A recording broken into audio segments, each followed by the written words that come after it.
Narito na ang Veritas Editorial, ang paninindigan ng Veritas 846 sa mga napapanahong usapin sa bansa. Pakinggan si Reverend Father Anton C.T. Pascual, ang radyo ng simbahan. Veritas Editorial. Mga kapanalig, kinamatayan na lang ang ayuda. Ganito inumpisahan ang balita tungkol kay Tatay Jimmy na 3 dekada nang namamasada ng tricycle sa Barangay Batasan Hills sa Quezon City. Ang sinasabing ayuda mula sa gobyerno ay para sa mga tsuper na mga pampublikong transportasyon sa gitna ng pagtaas ng presyo ng langis na ating nararanasan globally.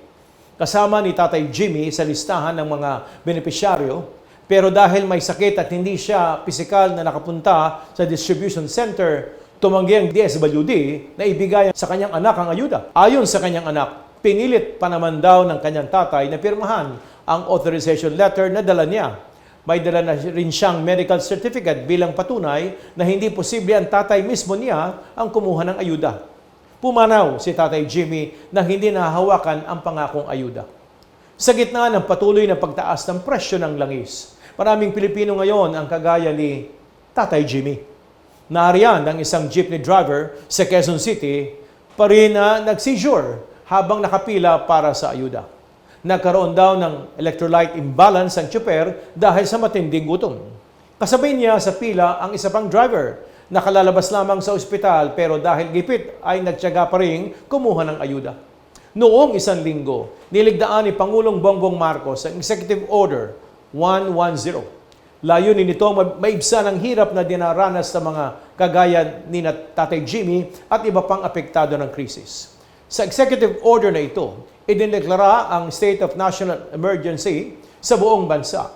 Itinatag din ito ang programang Uplift o United Package for Livelihood, Industry, Food and Transport upang tugunan ang pagtaas ng presyo ng langis dahil nga sa giyera sa gitnang silangan.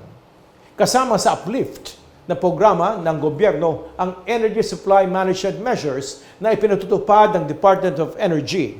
Sasabayan naman ito ng complementary measures na sumusuporta sa mga consumer at apektadong sektor na ipapatupad naman ng mga ahensya katulad ng DSWD, Department of Agriculture, Department of Transportation. Magandang layunin ng EO, pero kulang pa rin ito ayon sa ilang grupo. Paliwanag ng Ibon Foundation, ang mataas sa presyo ng langis ay batay sa singil ng mga oil companies, pero hindi iniutos ng executive order na isa publiko ginagawa ang presyuhan ng langis.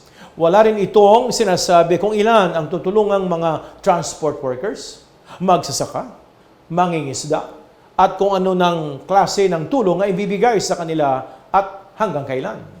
Mistulang ibinibigay ng Administrasyong Marcos ang pasanin ng krisis sa may hirap at ordinaryong Pilipino. Samantalang pinoprotektahan nito ang kita ng malalaking korporasyon. Sinabi ng yumaong si Pope Francis sa kanyang librong tinawag na Let Us Dream na inilalantad ng isang krisis ng laman ng ating mga puso. Aniya, para makalabas tayo sa isang krisis bilang mas mabuting tao, kailangan nating hayaan ang ating sariling hipuin ng mga sakit na dinaranas ng ating kapwa.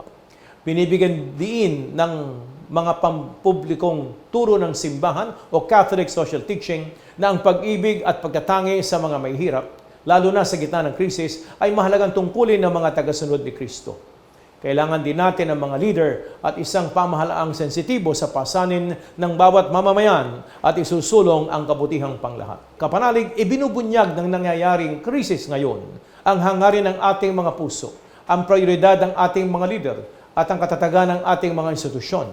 Lalabas kaya tayo sa krisis na ito bilang mas mabubuting tao at mapagmalasakit sa lipunan. Magbibingi-bingihan kaya ang ating mga leader sa sakit na dinaranas ng taong bayan. Tandaan natin ang paalala ni Jesus sa Mateo 25:40. Ano man ang ginawa ninyo sa isa sa pinakamaliliit na kapatid ko, ginawa ninyo ito sa akin. Kapanalig, makonsyensya ang mga namumuno sa lahat ng sektor. Sa panahong ito ng krisis, magtulong-tulong po tayo. Ilabas natin ang ating mga yaman. Tumulong po tayo sa mga nagugutom, malnourished, at nawalan ng trabaho. Tiyak yun sa panahong ito ng oil crisis. Dito natin mapapakita kay Kristo na nasa atin siya at tayo ang kanyang kamay at paa sa pagmamalasakit sa kapwa. Sumainyo ang katotohanan. Inyong napakinggan ang Veritas Editorial. Ugaliing pakinggan ng Veritas Editorial kasama si Reverend Father Anton C.T. Pascual. Veritas Editorial.